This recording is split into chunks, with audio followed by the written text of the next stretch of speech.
Estas quantidades físicas possuem não apenas magnitude, mas também direção. Essas quantidades são representadas por vetores.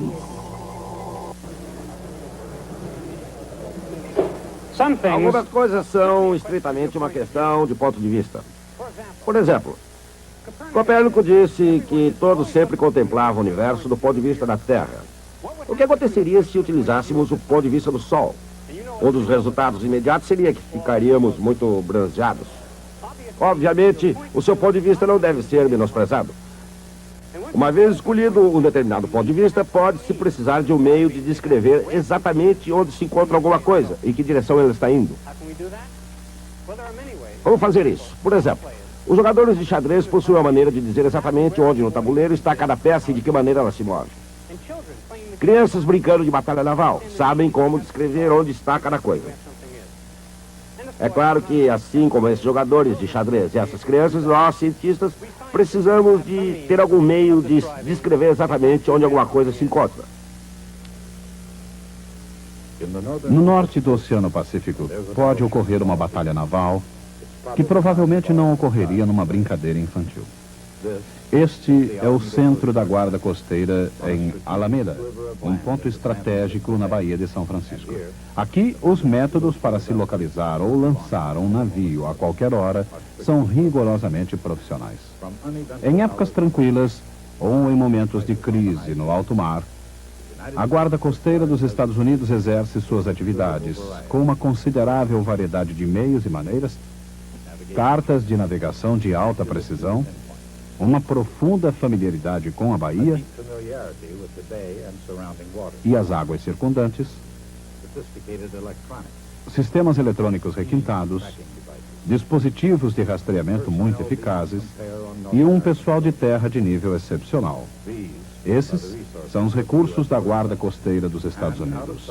E longe da vista, mas não da mente, junto com sua poderosa equação de talento, treinamento e tecnologia, existem as ferramentas da matemática vetorial.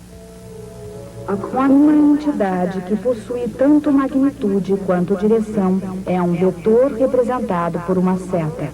A direção da seta é a direção da entidade, enquanto que seu comprimento indica sua magnitude. Deslocamento, velocidade e aceleração são vetores. Os vetores são escritos em negrito. Entidades simples como o tempo e massa são escalares. Nas equações, os escalares são escritos em itálico. A magnitude de um vetor é também um escalar, a mesma letra, mas em itálico. Com os vetores, até mesmo as operações matemáticas mais comuns adquirem um significado inteiramente novo. Por exemplo, quando dois vetores são somados, o resultado não é simplesmente um número, é um novo vetor. Os vetores também podem ser subtraídos uns dos outros, e o resultado é um novo vetor. Naturalmente, quer utilizem ou não métodos científicos clássicos, os instrumentos da Guarda Costeira são moderníssimos e sempre alertas. Um oficial recebe um sinal de socorro. Ele está preparado para qualquer eventualidade que possa aparecer. No desempenho do dever, a Guarda Costeira salva toda e qualquer criatura no mar. A Guarda Costeira salva até mesmo aqueles que ficariam melhor em terra firme. Uma tripulação de marinheiros domingueiros no iate Irish Coffee. Parece que eles se desviaram do rumo para uma posição completamente desconhecida. Também totalmente desconhecida é a maneira pela qual o comandante e a tripulação arranjaram esse problema. De qualquer maneira, a Guarda Costeira utiliza seus próprios recursos.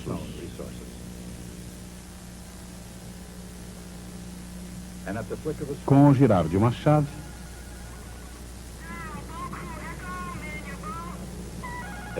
lá vão eles à ação.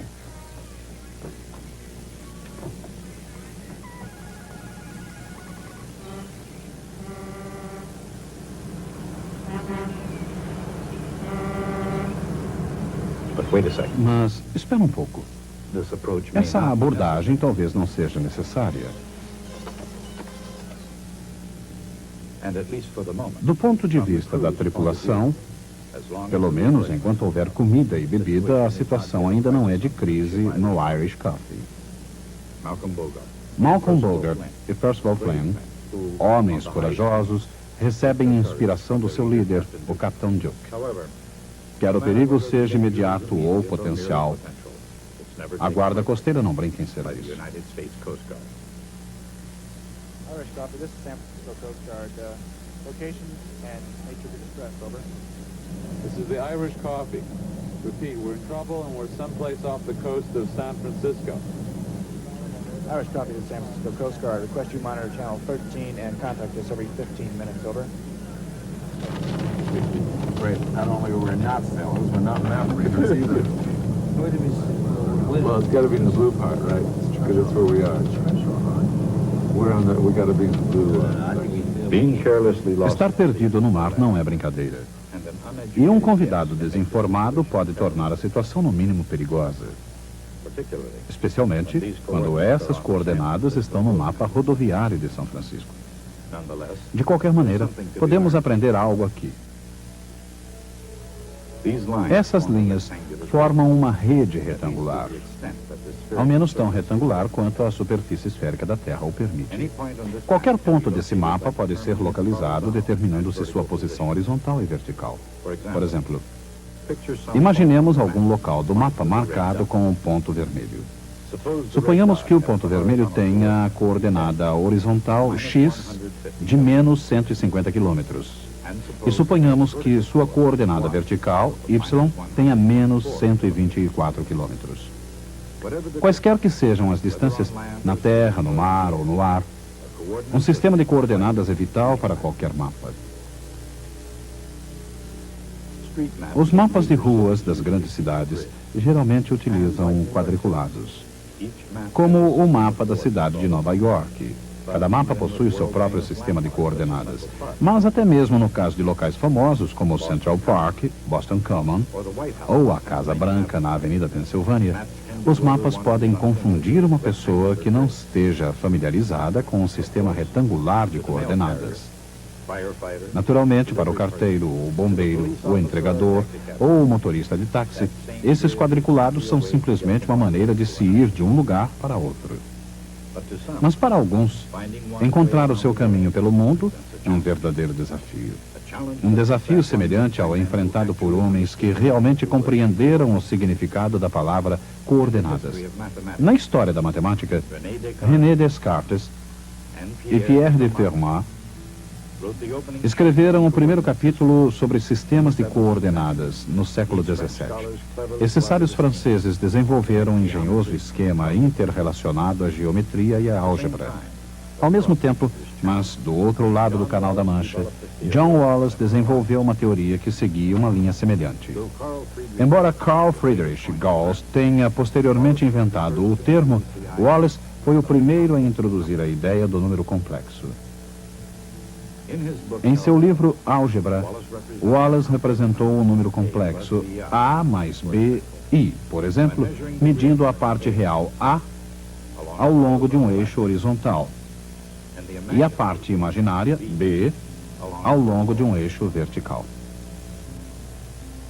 Ainda hoje, os números num mapa quadriculado podem parecer complexos. Se nas ruas das cidades as pessoas podem sentir-se desorientadas, imaginem a dificuldade daqueles estranhos no mar.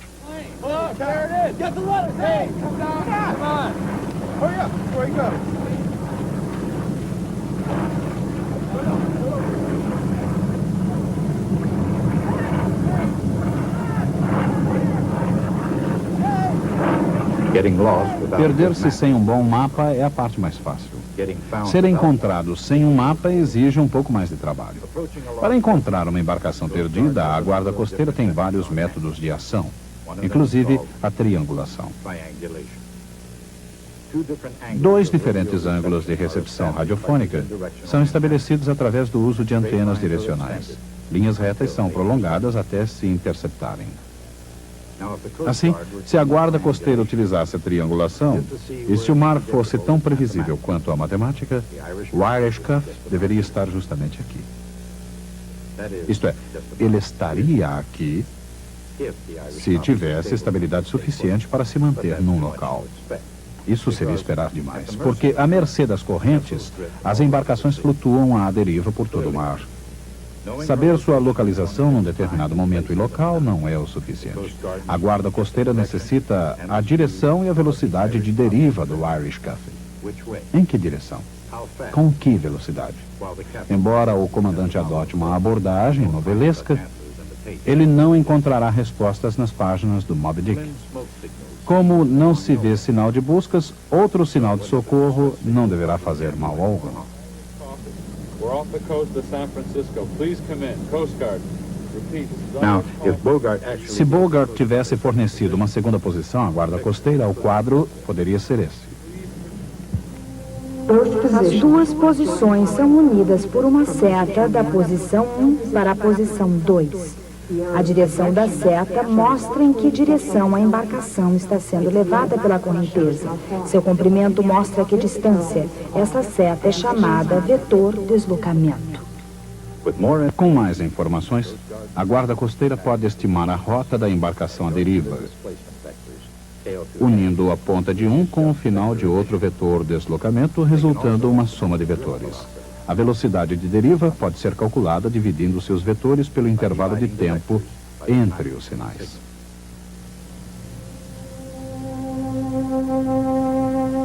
Um vetor pode ser multiplicado por um escalar.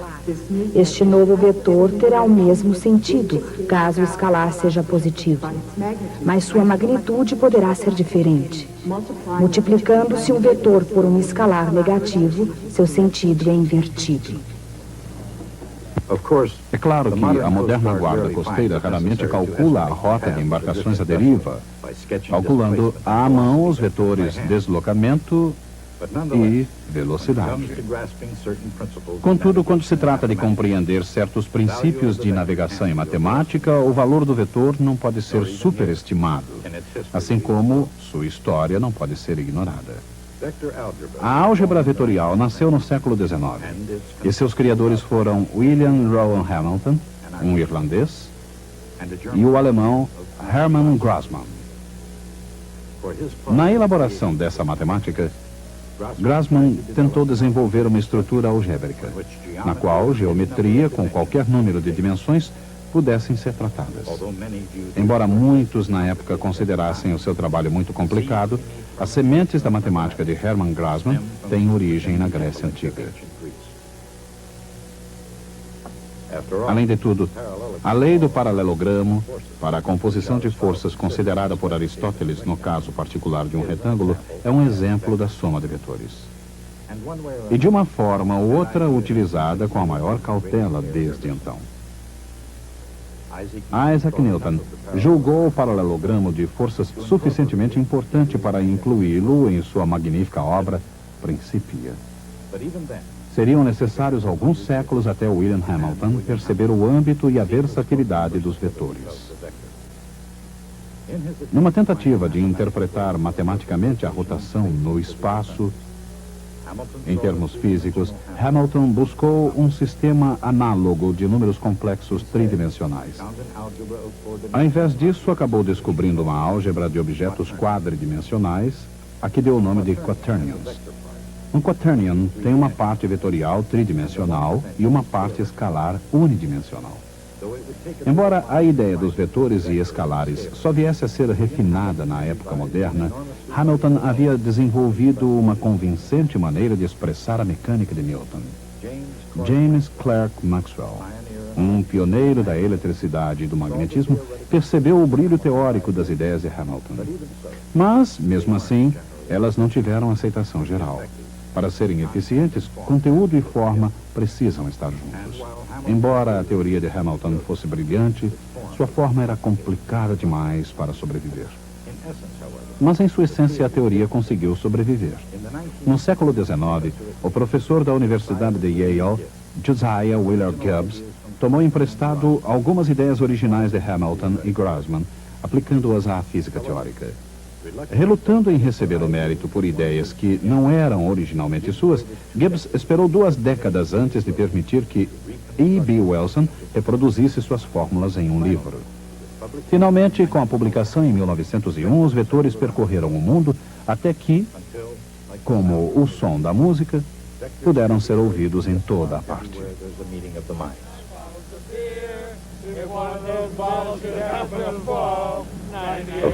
Naturalmente, a álgebra vetorial, como a notação musical, exige uma certa prática. Mesmo a bordo do Irish Coffee, um pouco de exercício não pode agravar muito a situação. De qualquer maneira, os vetores, ao contrário das letras de algumas canções, são muito versáteis. Um vetor pode ser multiplicado por outro vetor. O produto escalar de A e B é um escalar que mede a tendência dos 2 vetores de apontarem na mesma direção. A vezes B é igual ao comprimento de A vezes o comprimento de B, vezes o cosseno do ângulo entre eles. Quando A e B são perpendiculares entre si, seu produto escalar é 0. O produto escalar de um vetor por ele mesmo é o quadrado do seu comprimento.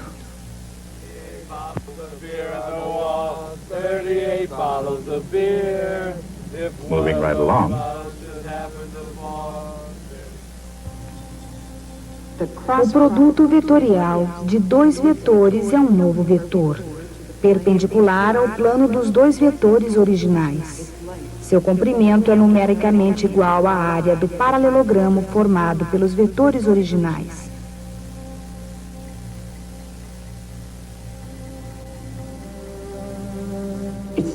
Sua direção é determinada pela regra da mão direita. O produto vetorial mede a tendência dos vetores de serem perpendiculares e constitui um dos meios mais eficazes de se escrever corpos em oscilação ou rotação.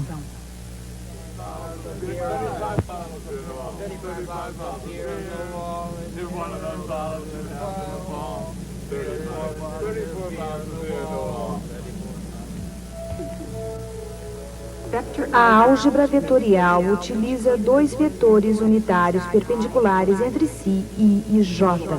O pequeno circunflexo sobre o vetor indica que o seu comprimento é 1. O vetor desde a origem até o ponto de coordenadas x, y é a soma de 2 vetores perpendiculares, um vetor horizontal x, y e um vetor vertical y, j.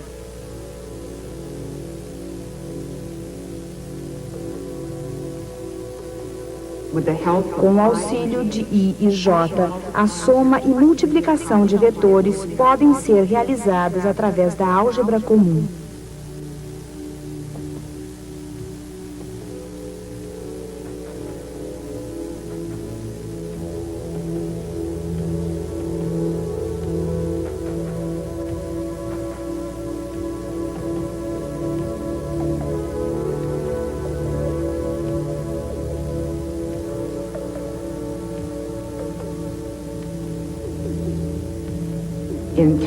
Num espaço tridimensional, é utilizado um terceiro vetor K.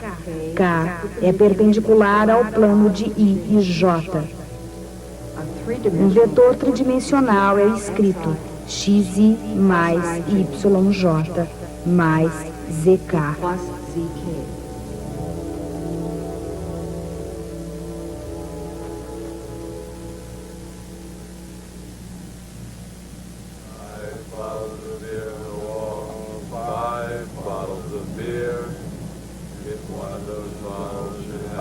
Uma canção se propagando é uma coisa. Uma embarcação em movimento é outra muito diferente, especialmente quando está à deriva no mar. Lembre-se, antes do primeiro sinal de socorro, o vento estava calmo, o mar sereno, o dia perfeito para se divertir. Mas o tempo muda. E o Irish Coffee não está onde deveria, e também já não é o mesmo. No mar, o vento é uma força que não pode ser ignorada. Como a velocidade do vento tem magnitude e direção, isso significa que ela é uma quantidade vetorial. O mesmo acontece com a velocidade da corrente aquática. E agora, navegando à deriva, com vento e corrente fortes, sem saber para onde, pode ser perigoso.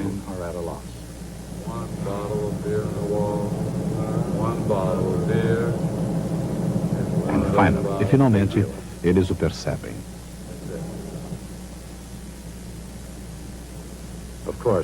É o fim.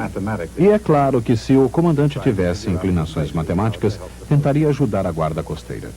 Ele determinaria a posição de sua embarcação, talvez 150 quilômetros a oeste e 124 quilômetros ao sul da base de Alameda, da guarda costeira. Calcularia a velocidade do vento, digamos 40 quilômetros horários soprando do sul. Determinaria que sua embarcação estava sendo impulsionada a uma velocidade média de 2 quilômetros por hora na direção norte. Mas como os homens puderam perceber, o capitão Duke poderia ser chamado de muitas coisas, mas não de matemático. Não o critiquemos, no entanto. No que se refere a vetores, a coordenadas, a qualquer coisa que possa ser usada no salvamento, ele simplesmente não sabe o que fazer. A menos que tenha uma imaginação muito criativa. O capitão Duke percebe que a guarda costeira dos Estados Unidos precisa do seu auxílio. Assim, com a sua ajuda, isso para não falar de coordenadas, velocidade do vento, provável direção de deriva e um helicóptero, as coisas podem realmente funcionar.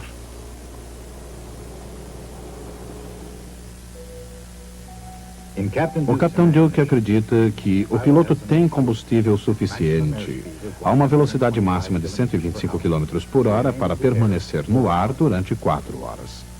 Isso significa aproximadamente 2 horas para ir, 2 para voltar e 250 km de raio de ação, não mais. Será que o helicóptero conseguirá chegar ao Irish Cuff? E não menos importante, será que o piloto conseguirá voltar à base? O vento carrega o helicóptero para o norte a 40 km por hora, 80 km para o norte em 2 horas. Se o piloto voasse ao longo de um desses vetores, acabaria ultrapassando seu raio de ação.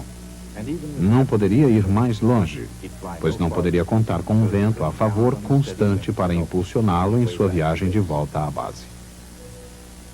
Mas a situação não é tão grave quanto parece. Por quê?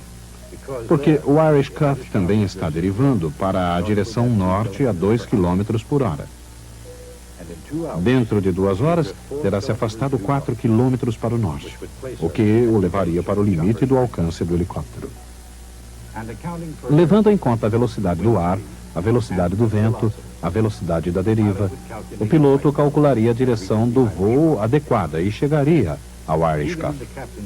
Mesmo com a imaginação do comandante, isso seria possível? Sim. E na realidade, a resposta deveria ser óbvia. O rumo do helicóptero e seu deslocamento pelo vento se combinam ou se somam como vetores. Apesar de simples, esses cálculos seriam vitais se a guarda costeira dos Estados Unidos lesse o pensamento do capitão Duke.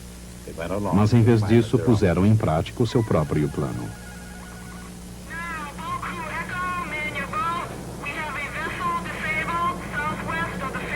O Irish Cuff está ao sul das Ilhas Farallon, próximo à Baía de São Francisco, a uma distância muito pequena. Assim, dentro de pouco tempo, o comandante e sua tripulação estarão salvos. Muito antes que se acabe seu estoque de comidas e bebidas, eles estarão em terra seca e até que aprendam suas lições de navegação, sem mencionar cálculo vetorial, esse é exatamente o lugar em que devem ficar.